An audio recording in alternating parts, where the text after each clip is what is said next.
Welcome to our channel. বাজারে চলছে এখন ভরপুর তালের আনাগোনা। এই তাল দিয়ে যে বাঙালি কত রকমের পিঠে পায়েস তৈরি করতে পারে সেটা আমাদের কাছে অজানা নয়। তাই তো তালের একটি মজাদার পিঠের রেসিপি নিয়ে হাজির হলাম। আজকে আপনাদেরকে তৈরি করে দেখাবো একেবারে মুখে লেগে থাকার মতো অসাধারণ স্বাদে পাকা তালের পাটিসাপটা পিঠে করে দেখাবো। চলুন তাহলে আমি এই রেসিপিটি কিভাবে করছি দেখতে থাকুন। আমি এখানে একটা বাজার থেকে পাকা তাল কিনে এনেছি, সেটাকে আমি ভালো করে আগে ছাড়িয়ে নেব। আমরা তো সবাই জানি আমাদের গোপাল সোনার এই তাল কিন্তু বড্ড পছন্দের, তো সেটিকে মুখরোচক করে যদি এই জন্মাষ্টমীতে ওকে দেয়া হয় তাহলে কিন্তু ও বেশ খুশিই হবে। দেখুন আমি ভালো করে তালগুলোকে ছাড়িয়ে নিচ্ছি।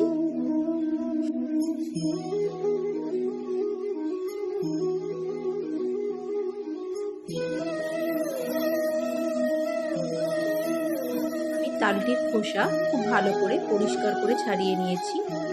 এরপর এই স্টিলের ঝাঁঝরিটা থেকে আমি তালগুলো ঘষে ঘষে তালের পাল্পটা আমি বের করে নেব।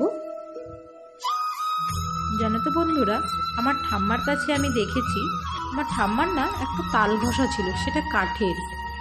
ওরকম জিনিস আমি এখন আর বাজারে দেখতে পাই না। তাই আমি কি করব, এই ঝাঁঝরা দিয়েই পাল্পটাকে আমি বের করে নিচ্ছি। আমি সমস্ত তালের পাল্প বের করে নিয়েছি। তালের পাল্পটিকে সাইডে রেখে একটি পাত্র নিয়ে তার মধ্যে দিয়ে দিচ্ছি 1 বাটি ময়দা এবং 1 বাটি চালের গুঁড়ো ও পরিমাণ মতো নুন দিয়ে ভালো করে মিশিয়ে ওই তালের পাল্পটার মধ্যে আমি ঢেলে দিচ্ছি।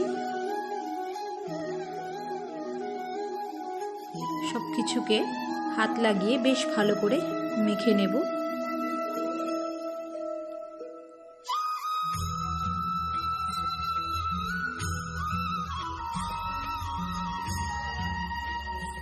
ভালো করে মেখে নেওয়ার পর একটু একটু করে জল দেব।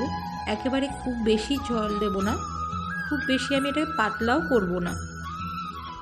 দেখুন ব্যাটারটিকে ঠিক এরকমই দেখতে হতে হবে।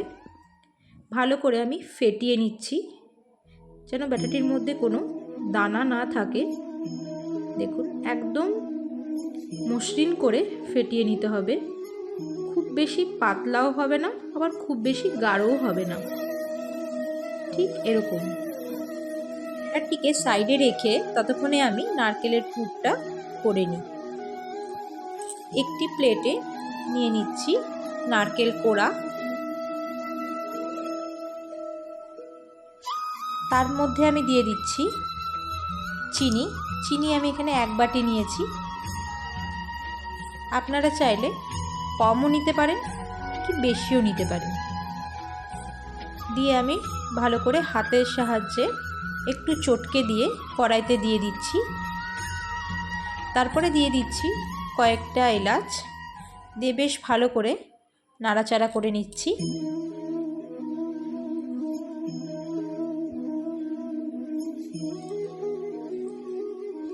দেখুন নারকেলের ময়েশ্চারটা কিন্তু চেঞ্জ হয়ে গিয়েছে। তারপরে দিয়ে দিচ্ছি দুধটা দিয়ে আবারও কিছুক্ষণ ভালো করে নাড়াচাড়া করে নিচ্ছি। দেখুন আমার কিন্তু নারকেলের পুর একদম রেডি হয়ে গিয়েছে। এরপর আমি এই পুরটিকে প্লেটে ঢেলে ঠান্ডা করতে দেব। এরপর গ্যাস অন করে ফ্রাই প্যান বসিয়ে ফ্রাই প্যানটিকে গরম করে দিয়ে তেল ব্রাশ করে নিচ্ছি।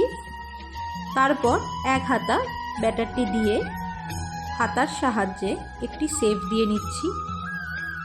ব্যাটারটি আমি খুব বেশি মোটা করে দেব না, যাতে পিঠেগুলো খুব মোটা হবে ওরকম আমি করব না। আমি একদম পাতলা করে বড় করে করছি, তাতে আমার ওঠানোর সময়তে একটু সুবিধা হবে এবং তালের পাটিসাপটাটা খেতে অনেক সুস্বাদুও হবে। দেখুন আমার কিন্তু পাটিসাপটার পিঠেটা হয়ে গিয়েছে। এরপর ওপর থেকে দিয়ে দেব নারকেলের পুর। নারকেলের পুরটা দিয়ে আমি আলতো করে রোল করে নিচ্ছি খুন্তির সাহায্যে। দেখুন লেগে কিন্তু কোথাও যাচ্ছে না, খুব সুন্দর কিন্তু পাটিসাপটাটা উঠে যাচ্ছে। আপনারাও ঠিক একবার জন্মাষ্টমীতে এরকম করে আমাদের গোপাল সোনাকে বানিয়ে দিন, গোপাল সোনা খুব খুশিই হবে। আমার এই তালের পাটিসাপটার রেসিপিটি যদি আপনাদের ভালো লেগে থাকে অবশ্যই like, comment, share and subscribe করে আমার পাশে থাকবেন। ধন্যবাদ।